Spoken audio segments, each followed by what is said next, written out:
The dirt on Katherine Jane's face couldn't hide the tears streaming down her cheeks as she watched her mother count the coins from the saloon owner's grimy hand. And in that moment, 15-year-old, Kate understood that survival sometimes meant sacrificing the ones you loved most. It was 1873 in Sacramento, California, and the drought had turned their small farm into cracked earth and dust, leaving her mother Sarah Jane with 3 younger children to feed and a body too worn from work to manage it alone. The saloon owner, a man named Vincent Cross with tobacco-stained teeth and wandering hands, had offered what seemed like salvation $40 for Katherine to work in his establishment, serving drinks and cleaning rooms, though everyone knew what that truly meant for girls who crossed his threshold. Kate had spent 3 years in that saloon, and each day carved away pieces of the girl she had been, until only survival instinct remained. She served whiskey to men who looked at her like she was less than human, dodged Vincent's advances with increasingly creative excuses, and saved every copper penny she could hide away. The other girls there had lost hope long ago, but Kate held on to hers with white-knuckled determination, whispering to herself each night that someday she would escape. Someday she would prove that being sold didn't mean being broken. By the time she turned 18 in the spring of 1876, she had saved enough money hidden in a tin beneath the floorboards to buy her freedom, and one night when Vincent was drunk enough to pass out early, she slipped away into the darkness with nothing but her savings, 2 dresses, and a burning need to become someone her mother would never recognize. The road from Sacramento stretched before her like a promise, and Katherine walked it with blistered feet and a heart full of fury. She had no destination in mind, only the certainty that she needed to reinvent herself somewhere far from the shame and helplessness of her past. For weeks, she traveled north, taking odd jobs in small towns, sleeping in barns when she could and under stars when she couldn't, until she arrived in a growing settlement called Red Bluff, where cattle ranchers needed workers and didn't ask too many questions about a young woman traveling alone. She cut her dark hair short, bound her chest, and got work as a ranch hand under the name Kit, spending 2 years learning to rope cattle, break horses, and shoot straight enough to earn respect from men who would never have given it to Katherine Jane. The work transformed her body into something hard and capable, all lean muscle and calloused hands, and more importantly, it transformed her mind. She learned that she was stronger than anyone had ever given her credit for, that survival could mean thriving instead of just enduring, and that the girl her mother had sold still existed somewhere inside her, waiting for the chance to prove her worth. By 1878, she had saved enough money to buy her own horse, a spirited bay mare she named Liberty, and when she heard about opportunities in Calistoga, California, a town nestled in the Napa Valley where hot springs drew wealthy visitors and new businesses sprouted like wildflowers after rain, she decided it was time to stop running and start building something of her own. Calistoga in the summer of 1878 was a town caught between its rough mining past and aspirations of becoming a resort destination. The main street featured a mix of weather-beaten saloons and newly constructed hotels with fresh paint, while the surrounding valley offered rich soil that had already made some settlers wealthy through wine grapes and wheat. Kate arrived with her horse, her savings sewn into her jacket lining, and a plan to open a boarding house for travelers who wanted something cleaner and more respectable than the rowdy establishments that catered to miners and drifters. She found a property at the edge of town, a 2-story building that had been a failed general store, and negotiated the purchase with a banker who was surprised but impressed by her cash payment and clear-eyed business sense. She spent weeks scrubbing the place clean, painting walls, building furniture from salvaged lumber, and transforming the space into something that felt like the home she had never really had. She hired a local woman named Mrs. Chen, whose husband had died in a mining accident, to help with cooking and cleaning. And together, they created a boarding house that offered comfortable beds, hot meals, and the kind of respectful atmosphere that made travelers feel safe. Kate kept her hair short and dressed practically, and while some townspeople whispered about the young woman living without a husband or family, her business thrived because she worked harder than anyone else and treated every guest with genuine hospitality. It was on a scorching August afternoon, when the heat shimmered off the dirt streets and made even breathing feel like work, that Marshal Everett Reed rode into Calistoga with a bullet wound in his shoulder and a bounty hunter 3 days behind him. Kate was on her front porch, replacing a broken railing, when she saw him sway in his saddle, and something in his face the pale determination. The way he kept moving forward despite obvious pain made her drop her hammer and run to catch him as he started to fall. He was a tall man, probably 25 or 26, with dark hair and the kind of weathered face that came from years spent outdoors. And pinned to his vest was a marshal's badge from a town called Silver Creek in Nevada. "Help me down," he said through gritted teeth, his voice carrying the rough edges of someone who had been holding back pain for too long. "I can pay." Kate steadied him as he dismounted, his weight heavy against her shoulder, and she could feel the fever radiating from his body. "You need a doctor, not a room," she said, but he shook his head sharply. "Doctor will ask questions, and I don't have time for the wrong people to find out where I am. I just need a place to rest and patch this up." His gray eyes met hers with surprising clarity despite the fever. "I'm not a criminal, if that's what you're worried about. The men after me are." Most people would have turned him away, unwilling to risk trouble with bounty hunters or whoever else might come looking for a wounded marshal. But Kate had spent too many years being helpless not to recognize someone fighting against impossible odds. She made a decision in that moment that would change everything, nodding once and guiding him inside through the back entrance where curious eyes wouldn't see. "I have a room on the first floor, away from the other guests. Can you make it that far?" He managed to walk with her support, leaving small drops of blood on her clean floors, and once she got him into the small room she kept for emergencies, he collapsed onto the bed with a sound that was half relief, half pain. Kate moved with efficient purpose, sending Mrs. Chen to fetch hot water, clean cloths, and the medical supplies she kept on hand, then returned to find Marshal Reed trying to remove his own shirt with shaking hands. She batted his hands away without ceremony, unbuttoning his shirt and easing it off his shoulder to reveal the bullet wound, a clean entry hole in the front, but no exit wound in back, which meant the bullet was still inside him. "This is going to hurt," she warned, and he laughed, a sound with no humor in it. "Everything hurts already. Do what you need to do."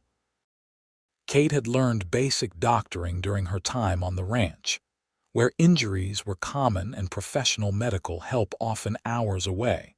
But digging a bullet out of a man's shoulder was beyond her usual experience. Still, she cleaned her knife blade in the flame of an oil lamp, poured whiskey over the wound to sterilize it, and began the delicate work of extracting the lead slug while Marshal Reed bit down on a leather strap and made sounds he would probably be embarrassed about later.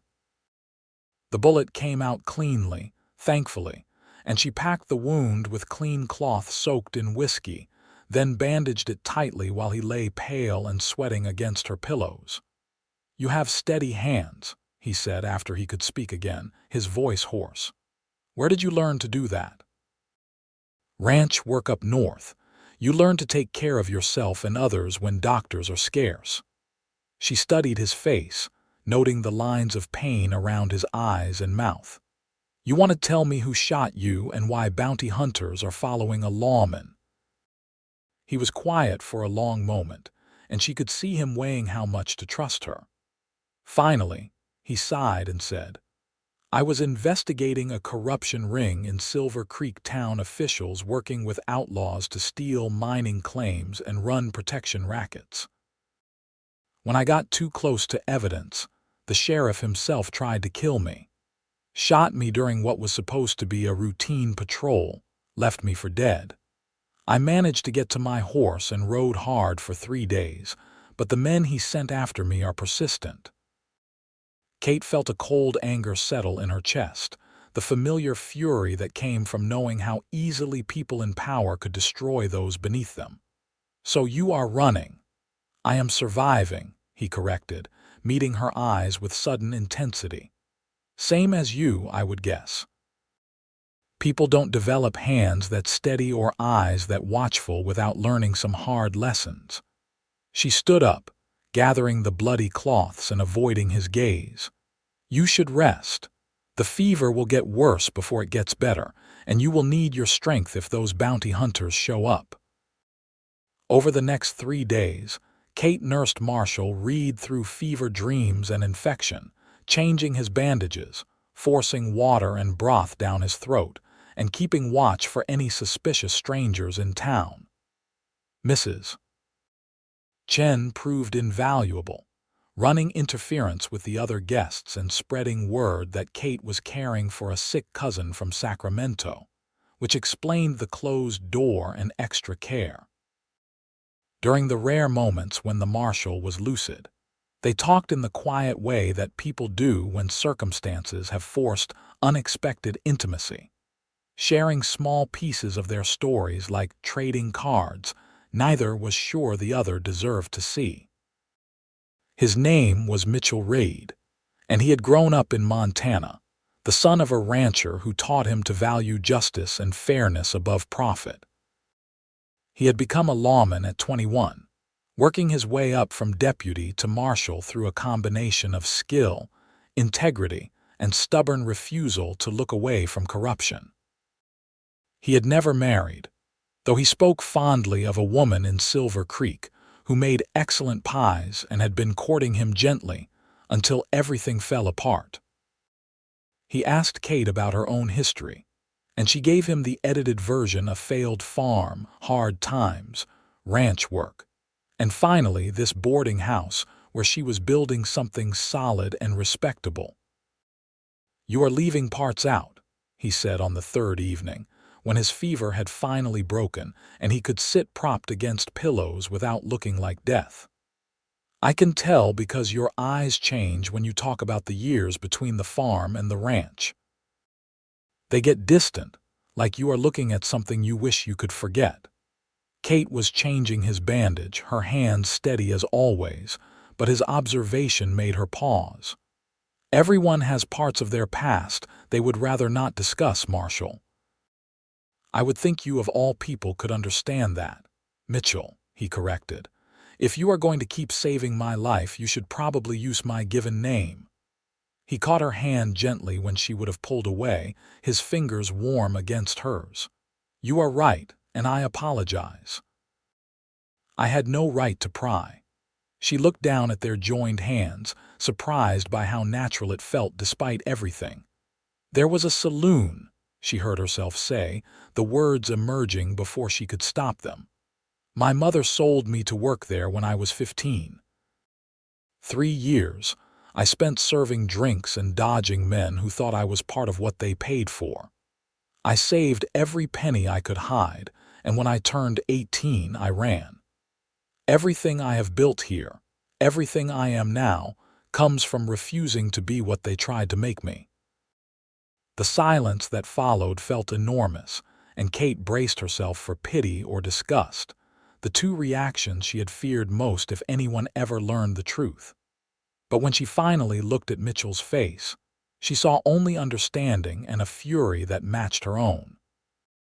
"Your mother," he said slowly, and she could hear the controlled anger in his voice, "had no right to make that choice for you, and every man who treated you as less than human deserves to rot.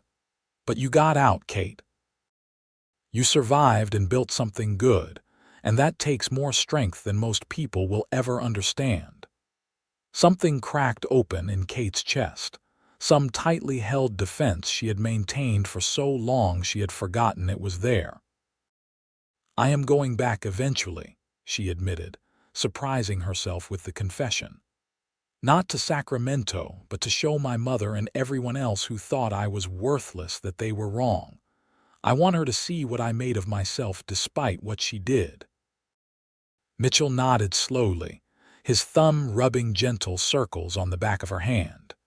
And you will, but maybe not alone if you will accept help from a temporarily unemployed marshal who understands something about proving people wrong. Before Kate could respond, the sound of horses outside made them both freeze. She moved to the window, peering carefully through the curtain, and felt her stomach drop at the sight of 3 hard-looking men dismounting in front of her boarding house. They wore the look of professional hunters, men who tracked prey for money and didn't care much about the particulars of justice or innocence. The tallest one, a man with a scar running down his left cheek, pushed through her front door without knocking, and Kate could hear his loud voice demanding to know if anyone had seen a wounded man. "Stay here and stay quiet," she told Mitchell, then smoothed her dress and walked out to face the intruders with her heart hammering but her face calm. The scarred man looked her up and down with dismissive contempt, clearly not seeing her as any kind of threat. "We are looking for a man, injured, probably came through here 3 or 4 days ago. Dark hair, tall, wearing a marshal's badge. You seen anyone like that?" His hand rested casually on his gun belt, a clear threat. Kate met his eyes without flinching. "This is a respectable boarding house, sir, and I do not appreciate you barging in without invitation. I have seen no wounded marshals, and I would thank you to conduct your business elsewhere." The scarred man stepped closer, using his size to intimidate her, but Kate had faced down drunk cowboys twice his size and wasn't about to back down now.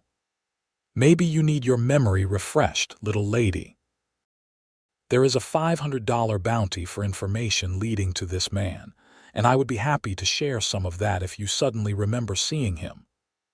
"I would remember a wounded marshal, as that is not something one forgets easily. I have not seen your man." Kate crossed her arms, making her body language clear. "Now I have guests trying to rest and you are disturbing them. Leave or I will fetch the town sheriff." One of the other hunters laughed at that. "The sheriff is already bought and paid for, sweetheart." "But fine, we will check the other places in town. If we find out you were lying, though, we will be back." The threat hung in the air as they filed out, their boots heavy on her clean floors, and Kate waited until they were well down the street before allowing herself to breathe again. She returned to Mitchell's room to find him sitting up, his gun drawn and his face grim. "You shouldn't have done that. If they had recognized me or decided to search the place, they would have hurt you." "They didn't search because they underestimated me, which people have been doing my entire life." Kate sat down on the edge of his bed, suddenly exhausted. "But they will be watching the town now. You cannot stay here much longer without putting everyone at risk." Mitchell nodded reluctantly. "I know. I need to get to San Francisco, report what happened to the territorial authorities who aren't corrupted yet. It is a week's hard ride, maybe more in my condition, but it is the only chance I have to clear my name and bring charges against the people who did this." He looked at her seriously. "Come with me." Kate stared at him, certain she had misheard. "What? Come with me to San Francisco? You said you want to prove yourself, show everyone who doubted you that they were wrong." "San Francisco is full of opportunities for someone with your business sense and determination. We could both start fresh there, build something better than what we are leaving behind." He reached for her hand again, his touch tentative. I know this is sudden, and I have no right to ask, but these past few days, I have seen who you really are, Kate. You are strong and capable and kinder than you probably should be given everything you have survived. I don't want to ride away and spend the rest of my life wondering what might have happened if I had been brave enough to ask you to take a chance on something new. Kate's mind raced through 1,000 objections and complications.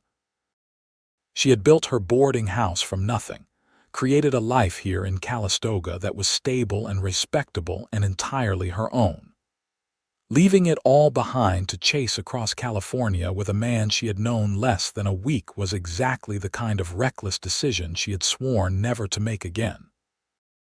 But as she looked at Mitchell's face, at the hope and uncertainty there, she realized that safety had never been what she truly wanted. She had wanted to prove that she was more than what her mother's desperation and Vincent Cross's cruelty had tried to make her. And that meant being brave enough to risk everything she had built for the chance at something even better. I have conditions, she said slowly, and watched hope bloom in his eyes. Mrs. Chen gets the boarding house, or at least the right to run it and keep the profits while I am gone. If things don't work out in San Francisco, I need to know I have something to come back to. And we travel as business partners, nothing more, until we both have our feet under us again. I won't trade one kind of dependence for another. Mitchell nodded immediately. That is more than fair. I wouldn't have it any other way. He smiled then, a genuine expression that transformed his weathered face into something handsome. Partners then, in business and in proving that people who survive impossible things deserve better than what they were given. They spent the next 2 days planning in secret, with Kate making arrangements for Mrs. Chen to take over the boarding house's operations and Mitchell regaining enough strength to ride. Kate felt a strange mixture of terror and exhilaration as she packed her belongings into saddle bags, keeping only what was practical and valuable, and said goodbye to the life she had built with such determination. Mrs. Chen understood without judgment, pressing a bundle of food and a carved wooden token into Kate's hands, and telling her in her accented English that sometimes the bravest thing was knowing when to move forward instead of staying safe. They left Calistoga before dawn on a morning when fog rolled through the valley like a living thing, making their departure feel dreamlike and unreal. Mitchell was still weak from his injury but determined, sitting his horse with the straight-backed posture of a man used to long rides, and Kate rode beside him on liberty with her heart full of terrified hope. They took back roads and lesser-known trails, avoiding main routes where bounty hunters might be watching, and stopped frequently so Mitchell could rest without admitting he needed to.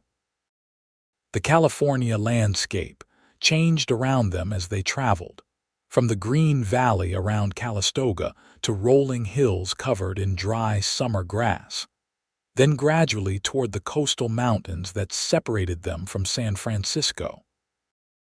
During the long hours in the saddle, they talked more openly than either had probably ever talked before, sharing stories and dreams and fears with the kind of honesty that only happens when people have nothing left to lose. Mitchell told her about growing up on a Montana ranch, learning to rope and ride before he could properly read, and how his father's murder during a property dispute had set him on the path to becoming a lawman. He spoke of the cases he had solved, the people he had helped, and the growing disillusionment he had felt watching corruption spread through the territorial justice system like a disease. He confessed that part of him felt relieved to be running, because it meant escaping a job that had been slowly breaking his spirit. Kate shared more of her own story in return, describing the farm that had failed when drought turned fertile land to dust, her mother's desperation as they watched her father's grave marker sink slowly into the cracked earth while their 3 younger siblings cried from hunger. She talked about those 3 years in Vincent Cross's saloon with more detail than she had ever shared with anyone, describing the fear and shame and burning anger that had become her constant companions, and how she had promised herself every single day that she would escape and become someone worthy of respect. She told him about her time disguised as Kit on the ranch, learning that she could do any work a man could do if given the chance, and how that knowledge had given her the courage to start her boarding house. I used to lie awake at night imagining going back to Sacramento with money in my pocket and success written all over me, she admitted, as they made camp on their third evening, watching the sun set over hills that seemed to go on forever. I would picture my mother's face when she saw what I had become despite selling me away. I wanted her to feel remorse, to apologize, to admit that she had been wrong to sacrifice me for the others' survival. She poked at the fire with a stick, sending sparks spiraling upward. But the fantasy always felt empty, even in my own head, because I think part of me understands now that she made the only choice she thought she had, and hating her for that doesn't change anything. Mitchell was quiet for a long moment, his face thoughtful in the firelight. Understanding why someone hurt you doesn't mean you have to forgive them, he said finally. Your mother made a choice that saved her other children but destroyed something in you. You can understand her desperation and still be angry about what she did. Both things can be true. Kate looked at him, really looked at him, and felt something shift in her chest. Here was a man who had been shot by someone he trusted, betrayed by the justice system he had devoted his life to serving, and yet he still spoke about truth and fairness like they mattered. He didn't try to minimize her pain or rush her toward forgiveness, just acknowledged that her feelings were valid and complex. It was such a small thing, that validation, but it cracked something open inside her that had been closed for a very long time. What will you do when we get to San Francisco? She asked, partly to change the subject and partly because she genuinely wanted to know. After you report what happened, I mean. He shrugged, wincing slightly at the pull on his still healing shoulder. Find honest work, I suppose. I am a fair hand with horses and I can shoot straight, so there will be something. Maybe private security for businesses that don't want to rely on corrupt lawmen. He met her eyes across the fire. What about you? Still planning to open another boarding house? Maybe. Or maybe something different. San Francisco is supposed to be full of opportunities for people willing to work hard. She smiled slightly. I have always thought it might be interesting to run a restaurant, somewhere that serves good food in a clean place where working people can afford to eat. Mrs. Chen taught me some of her recipes, and I learned a fair amount about cooking during my ranch days. A restaurant, Mitchell repeated, and she could hear the interest in his voice. That is a sound business idea. The city is full of workers who need decent food at reasonable prices. With your boarding house experience and my ability to handle trouble, we could make something like that work. Kate felt her pulse quicken at the way he said we, as if their partnership was already assumed and permanent. They had agreed to be business partners only, to keep things practical and uncomplicated, until they both had stable footing. But she was starting to realize that her feelings were already far more complicated than that simple arrangement allowed. She had been attracted to Mitchell from the beginning, drawn to his integrity and quiet strength, but now she was beginning to understand that attraction was deepening into something more dangerous and permanent. They reached the outskirts of San Francisco on a hot afternoon in late August, and Kate sat on her horse staring at the city spread before them with a mixture of awe and intimidation. She had never seen anything like it, buildings stacked close together climbing the steep hills, church spires and factory chimneys jutting toward the sky, ships crowding the bay in such numbers that it looked like a person could walk across the water on their decks. The noise reached them even from a distance, a constant hum of human activity that was overwhelming after weeks of traveling through relative wilderness. "It is a lot to take in," Mitchell said quietly beside her, and she appreciated that he didn't try to minimize her nervousness. "We will find a modest hotel for tonight, get cleaned up, and tomorrow I will report to the federal marshal's office. After that, we can start looking for opportunities." They found lodging in a respectable but not expensive hotel near the waterfront, taking separate rooms true to their agreement. And Kate spent her first evening in San Francisco scrubbing trail dust from her skin and trying to quiet the anxious voice in her head that kept insisting she had made a terrible mistake. She had given up her successful boarding house, traveled across California with a man she barely knew, and arrived in a strange city with no plan beyond vague dreams of starting a restaurant. It was the kind of reckless leap that led to disaster more often than success, and yet somehow she couldn't bring herself to regret it. The next morning, Mitchell went to the federal marshal's office while Kate explored the neighborhood around their hotel, getting a feel for the city's rhythms and possibilities. She found a commercial district full of small shops and eating establishments, and spent time observing what seemed to work and what didn't, mentally noting prices and customer flow and the kinds of services that seemed lacking. By the time Mitchell returned in the late afternoon, she had filled several pages in a small notebook with observations and ideas, and the anxious voice in her head had quieted to a manageable whisper. "How did it go?" she asked as soon as he walked through the hotel's front door, and the grim set of his jaw told her the answer before he spoke. "About as well as expected, which is to say not well at all." The federal marshal listened to my story, took notes, and said he would investigate, but I could tell he didn't believe half of what I told him. Apparently, the Silver Creek sheriff has friends in high places, and they have already sent word that I went crazy and attacked him before running off. Without hard evidence to back up my accusations, it is my word against theirs. He ran a hand through his hair in frustration. "They haven't arrested me, at least, which means I am free to stay here and try to build a new life, but I am not getting my job back or seeing justice done anytime soon." Kate felt anger burn hot in her chest at the injustice, but she forced it down in favor of practical thinking. "Then we move forward with what we can control. You said yourself that you were tired of being a lawman, so maybe this is an opportunity in disguise. Help me start this restaurant, and we will build something honest that doesn't depend on corrupt officials or systems." Mitchell looked at her for a long moment, and something in his expression made Kate's breath catch. "You have more courage than anyone I have ever met," he said quietly. "Most people would have given up a dozen times over with what you have survived, but you keep pushing forward and finding new ways to build something good. I don't think you realize how extraordinary that is."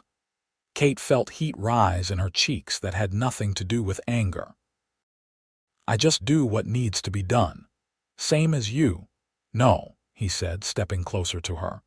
"What I do is chase justice that always seems just out of reach. What you do is create something out of nothing, turn survival into living. That is a much rarer gift." He reached out slowly, giving her time to step back if she wanted, and brushed a loose strand of hair from her face with gentle fingers. "Kate, I know we agreed to keep things professional, but I need you to know that I am falling in love with you. Have been since I woke up from that fever and saw you changing my bandages like it was the most natural thing in the world to save a stranger's life. You don't have to feel the same way, and I won't let it change our partnership if you don't, but I couldn't keep going without telling you the truth." Kate's heart hammered so hard she was certain he could hear it. She had spent 3 years in that saloon learning to recognize when men were lying about their feelings, when pretty words were just manipulation designed to get what they wanted. and she heard none of that calculation in Mitchell's voice. He was offering her his heart with no strings attached, no expectations of reciprocation, just honest vulnerability from a man who had every reason to guard himself carefully. "I am afraid," she admitted, her voice barely above a whisper. "Everything I have built, I built by relying only on myself. Letting someone else in, trusting them with pieces of me that I have kept locked away. What if I am not strong enough for that?" Mitchell's hand moved from her hair to cup her cheek gently. "Kate, you are the strongest person I know, and strength doesn't mean doing everything alone. It means being brave enough to accept help when it is freely offered, to let someone stand beside you instead of always facing everything by yourself." He paused, searching her face. "I am not asking you to depend on me or give up the independence you have fought so hard for. I am asking if you might want to build something together, as equals, and see where that leads us."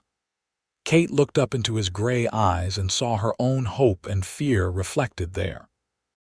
She thought about all the reasons she should say no, should protect herself from the possibility of heartbreak and betrayal. But then she thought about Mrs. Chen's words about bravery meaning knowing when to move forward. She had taken a leap by coming to San Francisco, and taking another leap by trusting Mitchell with her heart suddenly seemed less terrifying than spending the rest of her life wondering what she had missed. "I am falling in love with you too," she said, and watched joy transform his face. "I don't know how to do this, how to be part of something without losing myself, but I want to try if you are patient with me." Mitchell's answer was to lean down and kiss her, gentle at first and then deeper when she responded, and Kate felt something inside her that had been frozen for years finally begin to thaw.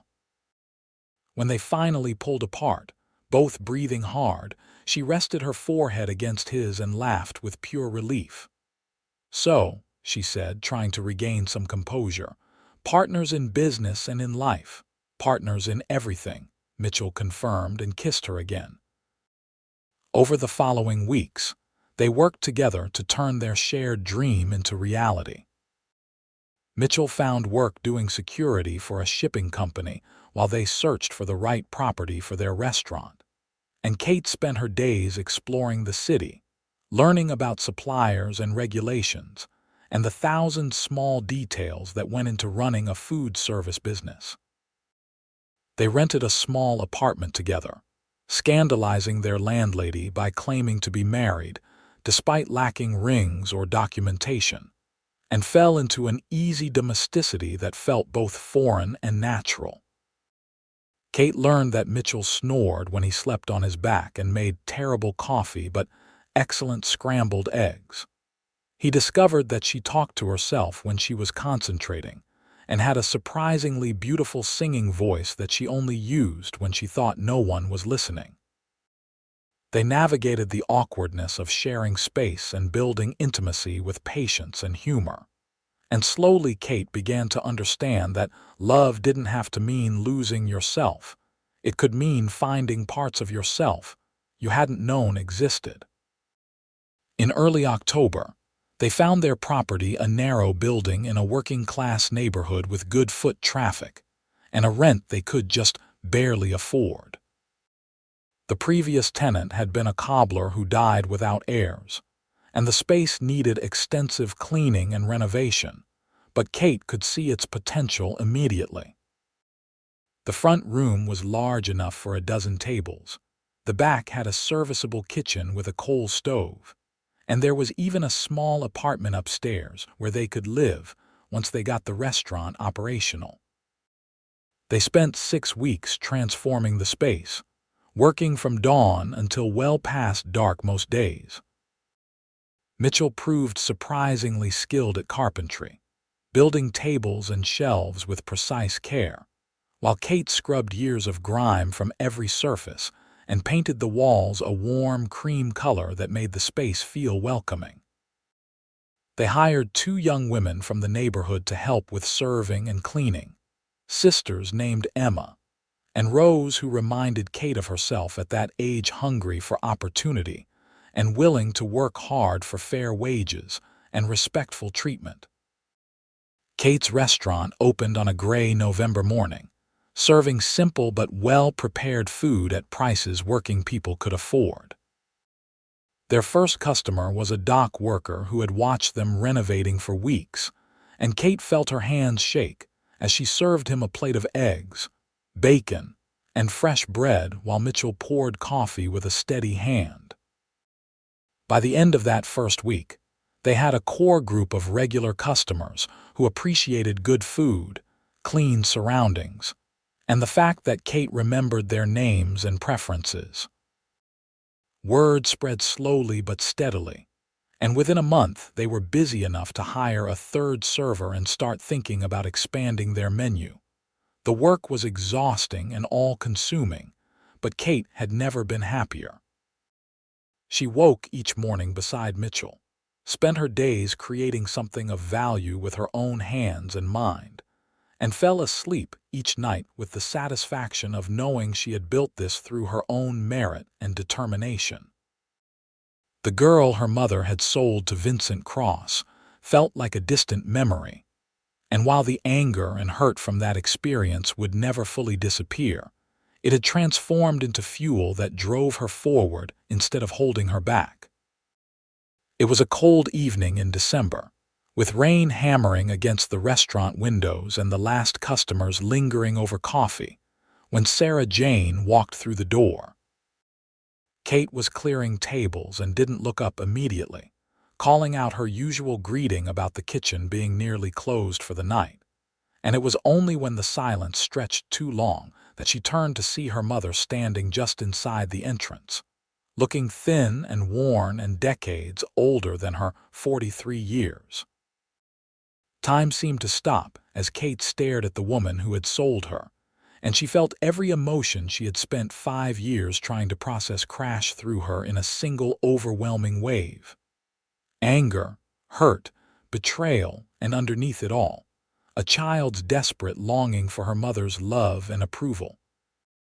She was dimly aware of Mitchell emerging from the kitchen, of Emma and Rose freezing in place, but her entire focus was on Sarah Jane's weathered face and the tears streaming down it. "Katherine," her mother said, her voice cracking on the name. "My Katherine, I thought I would never see you again." Kate found her voice, though it came out harder and colder than she had intended. "What are you doing here?" "Looking for you. I have been searching for 2 years, ever since your brother Samuel was old enough to help with the farm and I could leave for a time." Sarah Jane took a tentative step forward, her hands twisting together. "Vincent Cross told me you ran away when you turned 18. He tried to make it sound like you were ungrateful and selfish, but I could see the relief in his eyes that you had escaped him. I went to Red Bluff, to Calistoga, following rumors and stories, until I found a woman named Mrs. Chen who told me you had come to San Francisco." "Why?" Kate demanded, and her voice was shaking now. "Why would you search for me after what you did? Did you think I would welcome you with open arms, forgive you for selling me like I was livestock?" Sarah Jane flinched, but didn't look away. "No, I have no right to expect forgiveness and I won't ask for it. But I needed you to know that selling you to that saloon was the worst thing I have ever done, and not a day has passed that I haven't hated myself for it.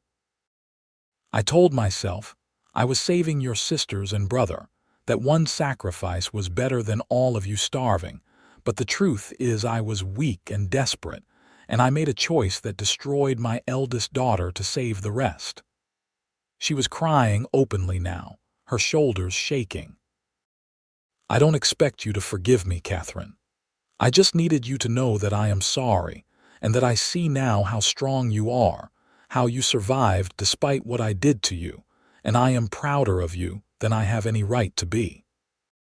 Kate felt something crack inside her chest, and suddenly she was crying too, years of held-back pain and anger pouring out in sobs that shook her entire body. Mitchell was there immediately.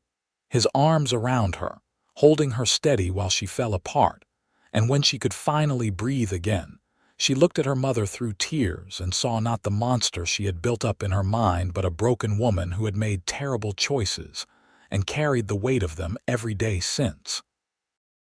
"You were wrong," Kate said, her voice raw. "You were wrong to sell me, wrong to think that sacrificing one child for the others was acceptable, wrong to believe that I was somehow less valuable than my siblings. What you did to me was unforgivable." Sarah Jane nodded, fresh tears streaming down her face. "I know." "But," Kate continued, and saw surprise flash in her mother's eyes, "I understand why you did it. I don't forgive you, and I may never fully forgive you, but I understand that desperation makes people do terrible things. And I am choosing not to let what you did define the rest of my life." She gestured around the restaurant, at the space she had created through determination and courage. "I built this, me. Despite being sold, despite 3 years of degradation and fear, despite everyone who thought I would never be anything more than a saloon girl. I proved them all wrong, including you." "You did," Sarah Jane whispered, looking around the restaurant with wonder. "You built something beautiful and good, and you did it through your own strength. You are extraordinary, Katherine, and I am sorry I couldn't see that before." Kate took a shaky breath, feeling Mitchell's steady presence behind her like an anchor. "What happened to the others?" "To Sarah, Michael, and Samuel. They are well. The farm is still struggling, but we manage. Sarah is married to a good man who helps with the work. Michael is apprenticed to a blacksmith in Sacramento. Samuel is 13 now, tall and strong, helping me keep the place running." Sarah Jane's voice was thick with emotion. "They all remember you, ask about you sometimes. I never told them the truth about where you went. I said you left to find work and a better life, which I suppose is true in a way." "It is exactly true," Kate said firmly. "I left and found work and built a better life, and I did it without anyone's help because I had to." "Not without anyone's help," Mitchell said quietly, speaking for the first time, and Kate felt his hand squeeze her shoulder gently. "You had help here, even if you didn't in the beginning. That doesn't make you weak, Kate. It makes you human." Kate leaned back into him, drawing strength from his support, and looked at her mother with clear eyes. "I don't know if I want you in my life, Mother. I need time to think about what that would mean, whether I can build something new with you or if the past is too broken to repair. But I am glad you came, glad you apologized, and glad you can see that I survived and thrived despite everything." Sarah Jane nodded, wiping her eyes with a worn handkerchief. "That is more than I deserve. I am staying with a church mission not far from here, helping with their charity work in exchange for room and board. If you decide you want to talk more, you can find me there. If you decide you don't, I will understand and respect your choice." She turned to leave, but Kate found herself calling out, "Wait." Sarah Jane turned back, hope and fear warring on her face. "Have dinner with us tomorrow, here after we close. You can meet Mitchell properly, and we can talk more when I am not so overwhelmed." She paused, then added quietly, "I can't promise anything beyond that, but I think I need to try." Her mother's face crumpled with relief and gratitude. "Thank you, Katherine, thank you." She hurried out into the rain before Kate could change her mind, leaving a heavy silence in her wake. Emma and Rose quietly finished their cleaning and left, tactfully giving Kate and Mitchell privacy, and Kate turned in his arms and buried her face against his chest. "Did I do the right thing?" she asked, her voice muffled by his shirt. "Agreeing to see her again." "I think you did the honest thing," Mitchell said, stroking her hair gently. "You told her the truth about how you feel, set clear boundaries, but left the door open to the possibility of healing. That takes more courage than turning her away completely would have." They stood together in the quiet restaurant while rain drummed on the roof, and Kate felt the last pieces of her old self finally settling into place. She was no longer the terrified girl sold to a saloon, no longer the angry runaway pretending to be someone else, no longer the cautious business owner afraid to trust anyone with her heart.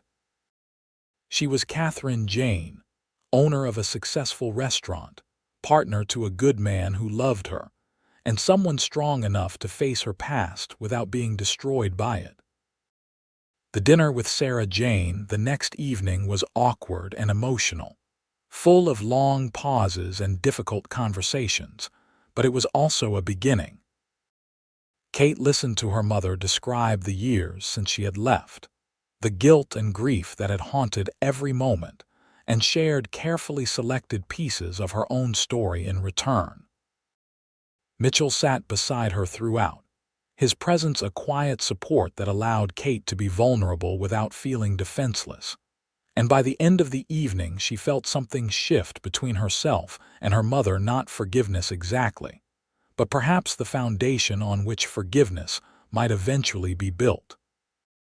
Over the following months, Sarah Jane became a cautious presence in Kate's life, visiting once a week for dinner and helping occasionally with restaurant work when they were especially busy. They didn't talk about the past often, but the acknowledgement of it hung between them, allowing them to slowly build something new on top of the old wounds. Kate's siblings sent letters through their mother, tentative at first and then warmer as they realized their eldest sister had not only survived but thrived. And Kate found herself responding with stories about San Francisco and the restaurant, carefully rebuilding connections she had thought were lost forever. In March of 1879, on a crisp spring day with cherry blossoms drifting through the streets like snow, Mitchell asked Kate to marry him properly, going down on one knee in their small upstairs apartment with a simple gold band he had saved for months to buy. Kate said yes without hesitation, and they were married 2 weeks later in a small ceremony with Emma, Rose, Mrs. Chen, who had traveled down from Calistoga specifically for the occasion, and Sarah Jane in attendance. It was nothing like the elaborate weddings that wealthy San Francisco families held, but it was perfect because it was real and honest and surrounded by people who genuinely cared about them. Kate wore a simple blue dress she had made herself, and Mitchell wore his best suit with his hair carefully combed. And when they exchanged vows in a small church near the waterfront, Kate felt the last chains from her past finally fall away.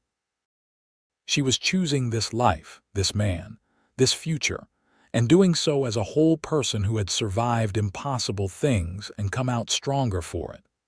The restaurant continued to thrive, growing successful enough that they could hire additional staff and finally take occasional days off.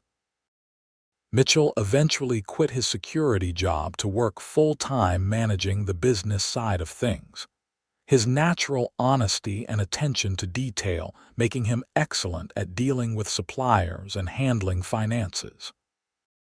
Kate focused on the food and customer service, constantly refining recipes and training their growing staff to maintain the high standards that had made them popular. They talked sometimes about expanding to a second location, but both felt satisfied with what they had built and were in no rush to risk it for ambition's sake. In December of 1879, Kate discovered she was pregnant, and the news filled her with equal parts joy and terror. She had spent so many years believing she would never have a normal life, marriage, children, stability, that the reality of it felt almost too good to be true. Mitchell was ecstatic, immediately becoming protective and attentive in ways that were both endearing and sometimes annoying. And Sarah Jane cried when Kate told her she was going to be a grandmother, thanking her daughter for allowing her to be part of this new beginning despite everything. Their son was born in late July of 1880, arriving during a heat wave that made San Francisco feel more like a desert than a coastal city. The labor was long and difficult, and there were moments when Kate was certain she wouldn't survive it, but she held onto Mitchell's hand and pushed through with the same stubborn determination that had carried her through everything else. When the midwife finally placed the squalling baby in her arms, Kate looked down at his tiny red face and felt a love so fierce it was almost frightening. They named him Thomas Mitchell Reed, called him Tommy, and he became the center of their world in ways Kate had never imagined possible. She had worried that motherhood would feel like another form of being trapped, but instead, she found it expanded her world, giving her yet another reason to keep building something good and lasting. Mitchell was a devoted father, pacing the floor with Tommy at all hours when he was colicky, changing diapers without complaint, and looking at his son with such wonder that Kate sometimes caught her breath at the beauty of it. Sarah Jane was a frequent visitor during those early months, helping with the baby and the restaurant, and Kate slowly found herself able to think about her mother with less anger and more complicated understanding. She would never forget or fully excuse what Sarah Jane had done, but she could see now how her mother's terrible choice had been made from a place of desperate love for her other children, and that acknowledging that complexity didn't mean condoning the action. Forgiveness, Kate realized, wasn't a single moment but a gradual process of letting go of poison that hurt her more than it hurt anyone else.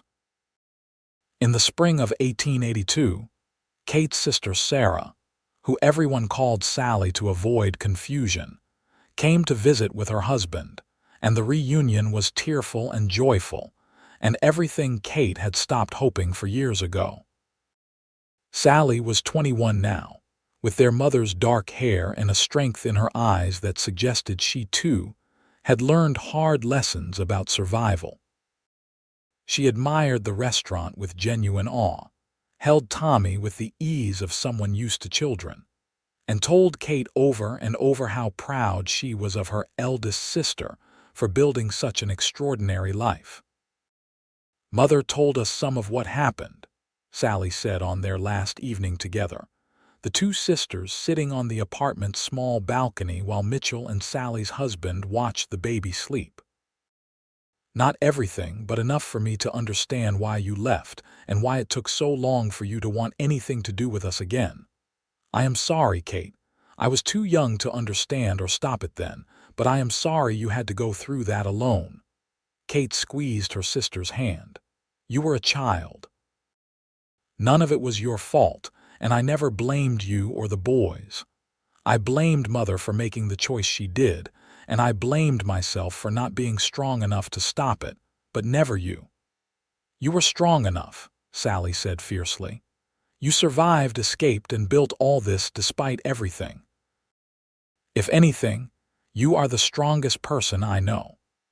Those words, so similar to what Mitchell had said years ago, settled into Kate's heart and healed something she hadn't fully realized was still broken. By 1884, Kate's restaurant had become a San Francisco institution, known for good food, fair prices, and the kind of welcoming atmosphere that made everyone from dock workers to businessmen feel comfortable.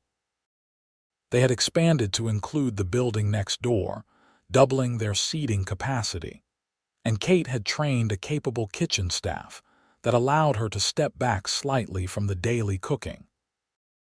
Tommy was 4 years old, bright and curious and utterly fearless, the kind of child who asked endless questions and climbed everything in sight.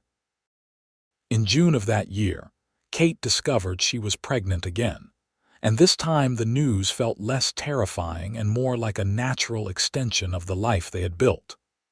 Their daughter was born in February of 1885, arriving more quickly than Tommy had and with significantly less drama. They named her Margaret Sarah Reed, called her Maggie, and she had her father's gray eyes and her mother's determination even from infancy. Kate sometimes thought about the girl she had been at 15, standing in the Sacramento dust while her mother counted coins, and marveled at the distance. She had traveled not just in miles, but in every way that mattered. That girl would never have believed she could own a successful business, marry a good man who respected her as an equal, or have children she could raise with love instead of desperation. But Kate had learned that strength wasn't about never being broken. It was about what you chose to build after breaking, how you transformed suffering into something that helped instead of hurt. On a warm evening in the summer of 1886, Kate stood in her restaurant after closing, looking around at the space she and Mitchell had created from nothing. Tommy was helping his father count receipts, which mostly involved moving stacks of coins around and asking why money was important, while baby Maggie slept in a basket nearby. Sarah Jane was wiping down tables, moving slower than she used to but still insisting on helping when she visited. Emma and Rose, both married now with families of their own, had left hours ago after their shifts. Everything was peaceful and prosperous, and exactly what Kate had dreamed of during those dark years when dreams seemed impossible. "Are you happy?" Mitchell asked, coming up behind her and wrapping his arms around her waist, resting his chin on her shoulder. Kate leaned back against him, feeling the solid warmth of his body and the steady beat of his heart. "Yes," she said simply, "I am happy. Not because everything has been easy or because the past doesn't still hurt sometimes, but because I built this life myself, with help from people who genuinely care about me. That means something." "It means everything," Mitchell corrected gently. "You took survival and turned it into living, took pain and transformed it into strength. You proved that being sold, being underestimated, being broken doesn't define you unless you let it." He kissed her temple softly. "I am proud to be your partner, Kate, in everything." Kate turned in his arms and kissed him properly, pouring years of gratitude and love into the gesture. And when they pulled apart, she looked around their restaurant again and saw not just a business but a testament to the power of refusing to give up. She had been sold for $40 in 3 years of her life, but she had come back from that darkness and proven to everyone her mother, Vincent Cross, the bounty hunters, the corrupt officials, and most importantly herself, that they had misjudged her strength. She was Katherine Jane Reid now, wife and mother and business owner, and she had earned every piece of that identity through courage and determination, and the willingness to keep building even when everything seemed impossible. The Wild West was changing around her, becoming more settled and civilized with each passing year. But Kate carried the frontier spirit in her heart, that combination of toughness and hope that made people survive impossible odds and create something good from nothing. Tommy came running over, demanding attention and declaring he had counted to 20, and Kate scooped him up with a laugh, settling him on her hip while Mitchell checked on sleeping Maggie. Sarah Jane finished her cleaning and came to say goodnight, and Kate found herself hugging her mother with genuine warmth. The anger that had once consumed her transformed into something more nuanced and peaceful. "Thank you for dinner," Sarah Jane said quietly, "and for letting me be part of your life, even though I didn't deserve it." "You are my mother," Kate replied simply. "What you did was terrible, but you are still my mother, and I am choosing to build something new instead of staying trapped in the old hurt. That doesn't mean I forget, I will never forget, but it means I am strong enough to move forward despite remembering." Sarah Jane nodded, tears shining in her eyes, and left into the San Francisco night. Kate watched her go, then turned back to her family, her husband checking on their daughter, her son chattering about his coin-counting achievements, her restaurant standing solid and successful around them. This was what victory looked like, she realized. Not revenge or even justice, but the quiet triumph of building a good life despite all the reasons she could have failed. The years continued to pass with the steady rhythm of family life and business operations. Tommy grew into a thoughtful boy who loved books and asking philosophical questions that made both his parents laugh and think. Maggie proved to be stubborn and fearless, always getting into minor trouble, but with such charm that it was hard to stay angry.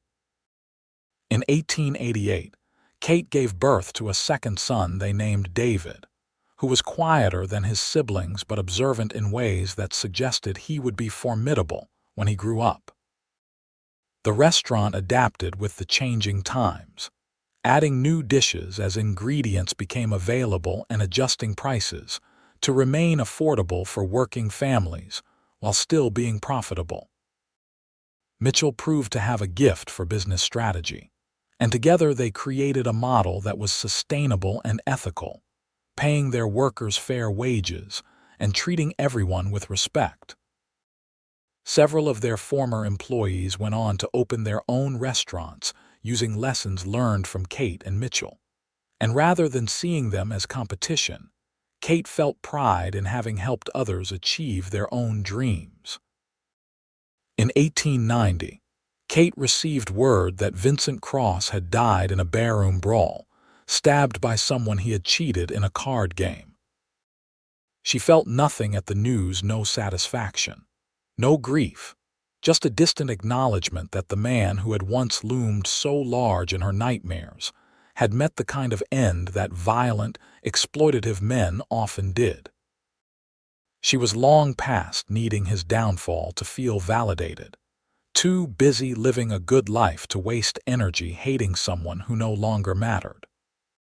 Sally visited regularly with her growing family, and Michael, now a successful blacksmith, brought his wife and children to San Francisco in 1891, marveling at his eldest sister's success and admitting sheepishly that he had thought she was dead for years after she first left. Samuel, the youngest sibling, came in 1892 at age 24, a tall, serious young man who had inherited their father's love of farming but wanted to learn about business management. Kate hired him to help run the restaurant's operations, teaching him everything she had learned about balancing books and managing staff, and watching him grow into a capable manager filled her with the kind of pride she imagined parents felt for their children. Sarah Jane's health began to decline in the mid-1890s, years of hard farm work and grief taking their inevitable toll, and Kate found herself caring for the mother who had once sold her, bathing her and feeding her and sitting by her bedside during the worst days. It was a strange reversal, and sometimes Kate felt angry all over again at the unfairness of having to be the strong one, but mostly she felt a weary compassion for a woman who had made terrible choices and paid for them every day since. "I am proud of you," Sarah Jane said one afternoon in the spring of 1895, her voice weak but clear. "I know I have told you that before, but I need you to hear it again. You are extraordinary, Katherine.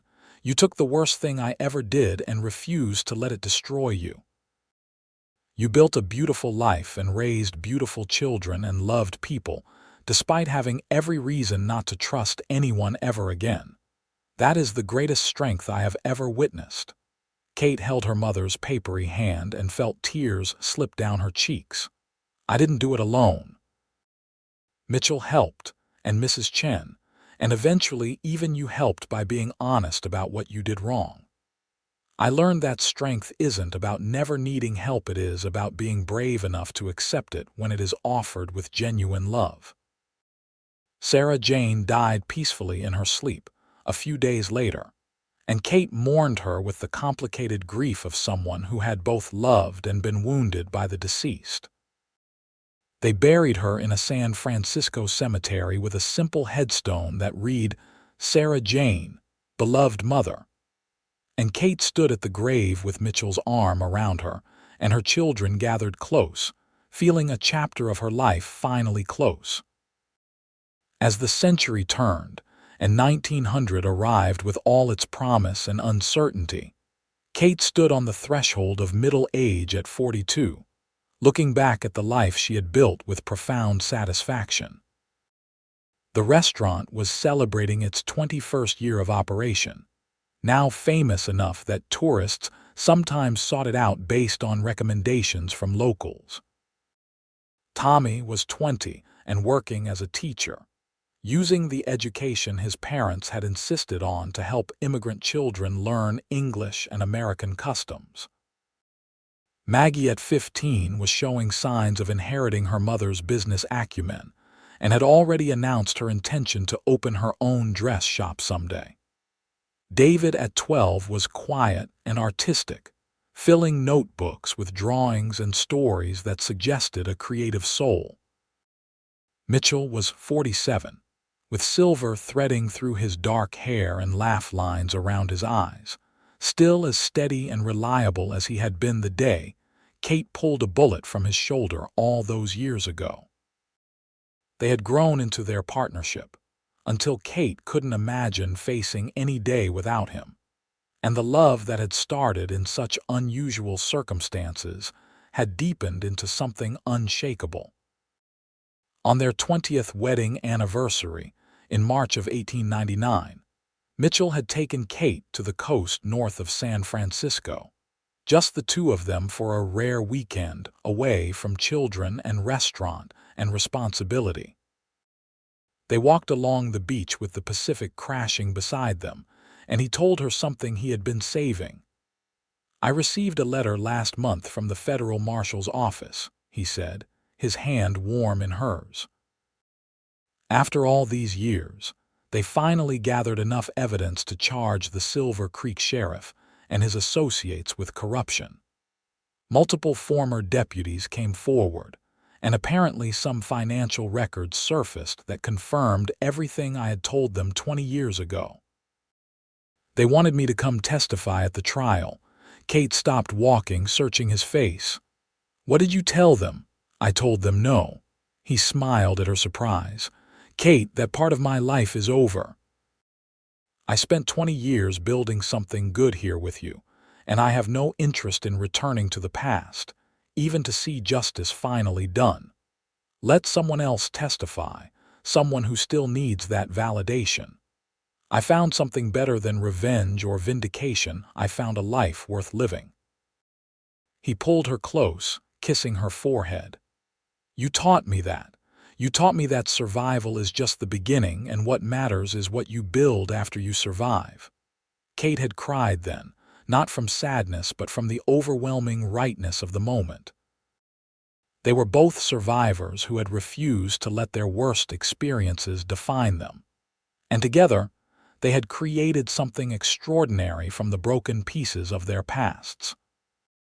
Now, in the spring of 1900, Kate stood in the restaurant on a Sunday afternoon, watching her children help with the dinner rush while Mitchell managed the front of house with easy competence.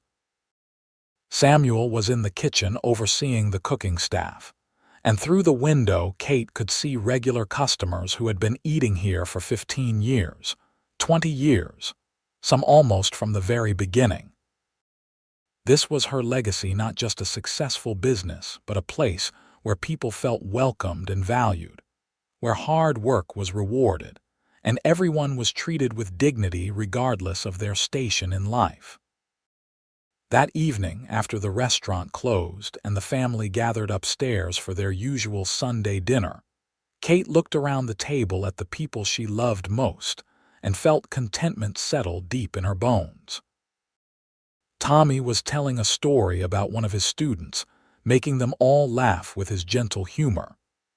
Maggie was planning her future dress shop in elaborate detail, her eyes shining with ambition that reminded Kate of herself at that age. David was drawing on a napkin, creating some fantasy scene that probably made sense only to him. Mitchell was watching all of them with profound affection, and when his eyes met Kate's across the table, the love there was as strong as it had been 20 years ago. "I have an announcement," Kate said, and everyone turned to her with attention. "I have been thinking about the future of the restaurant, and I have decided that when Samuel feels ready, maybe in another year or two, I am going to make him the primary owner and operator. Your father and I will still be involved, but less directly. We have spent more than 20 years building this place, and I think it is time to let the next generation take over while we focus on other things." There was a moment of surprised silence, then Samuel said slowly, "Are you certain, Kate? This restaurant is your dream, what you built from nothing. I don't want you to give that up." "I am not giving it up," Kate corrected gently. "I am trusting it to someone I know will honor what it represents and carry it forward into the new century. You have proven yourself more than capable, Samuel, and I would be proud to have you take over." She smiled at all her children. "Besides, I have other dreams now too. I want to travel with your father, see some of the country we missed while we were working so hard. I want to spend time with my grandchildren when you eventually give me some. And I want to write down my story so that future generations understand what survival can look like when you refuse to give up." Mitchell reached over and took her hand, squeezing gently. "We have earned some rest and adventure," he said. "We built something lasting, and now we get to enjoy the life that came from all that building." The conversation flowed on, with everyone discussing plans and possibilities, but Kate found herself momentarily lost in reflection. She thought about the 15-year-old girl who had been sold for $40, who had believed herself worthless because the people who should have protected her had failed. She thought about the young woman who had run away with nothing but desperate hope and burning determination. She thought about the ranch hand named Kit, who had learned that she was strong enough to do anything a man could do. She thought about the business owner who had risked everything on a dream of something better. All those versions of herself had led to this moment, sitting at a table surrounded by family, financially secure, respected in her community, and most importantly, at peace with who she had become. She had been broken and had rebuilt herself, been sold and had bought her own freedom, been dismissed and had proven her worth beyond any doubt. "Mother," Maggie said, pulling Kate from her reverie, "what are you thinking about?" Kate smiled at her strong, brilliant daughter. "I am thinking about how far we can travel when we refuse to accept other people's judgments of our worth. I am thinking about how survival is sometimes the greatest victory. And I am thinking about how grateful I am for every single person at this table, because you all helped me become someone who deserved the life she had built." "You always deserved it," Mitchell said quietly but firmly. "You just needed the chance to prove it to yourself." As the evening wound down and the children eventually dispersed to their own rooms and activities, Kate and Mitchell stood together on their small balcony, looking out over the San Francisco night. The city had grown and changed dramatically since they had first arrived more than 20 years ago, but their corner of it remained steady and prosperous, a testament to what could be built with honesty, hard work, and refusal to give up. "Are you really ready to step back from the restaurant?" Mitchell asked, his arm around her shoulders. Kate leaned into him, feeling the familiar comfort of his presence. "I am ready for the next chapter. We proved everything we needed to prove years ago. Now I want to enjoy what we built instead of constantly defending it." She tilted her head back to look at his face. "What do you think about traveling to Montana? You could show me where you grew up, introduce me to the ranching life you left behind." Mitchell's smile was answer enough. "I think that sounds perfect. And maybe after Montana, we could travel south. Show you some of the places I served as a marshal before everything went wrong. Not Silver Creek, obviously, but some of the small towns where I actually helped people and made a difference. I would like you to see that part of my past, the good parts before the corruption." They stood together in companionable silence, planning a future that was theirs to design however they wished, and Kate felt a swell of gratitude so powerful it brought tears to her eyes. She had survived being sold, survived 3 years of degradation, survived the terror of running away with nothing, survived the challenges of building a business from scratch, and come out the other side stronger and more whole than she had ever been broken. In the years that followed, Kate and Mitchell did exactly what they planned. They traveled through Montana and Nevada and Oregon, seeing the Wild West that was already fading into memory as the new century brought railroads and telegraph lines and all the markers of civilization. They told their story to anyone who asked, not to seek sympathy, but to demonstrate what was possible when people refused to accept the limitations others tried to impose on them. Kate wrote her memoirs in her careful hand, filling journals with the details of her journey from commodity to businesswoman, hoping that someday her grandchildren and great-grandchildren would read it and understand the strength that ran in their blood. Samuel took over the restaurant in 1902 and ran it with the same integrity and care that Kate and Mitchell had established, eventually passing it to his own children who continued the tradition well into the new century. Tommy became a respected educator and advocate for immigrant rights, using the lessons his mother taught him about dignity and worth to fight for systemic change.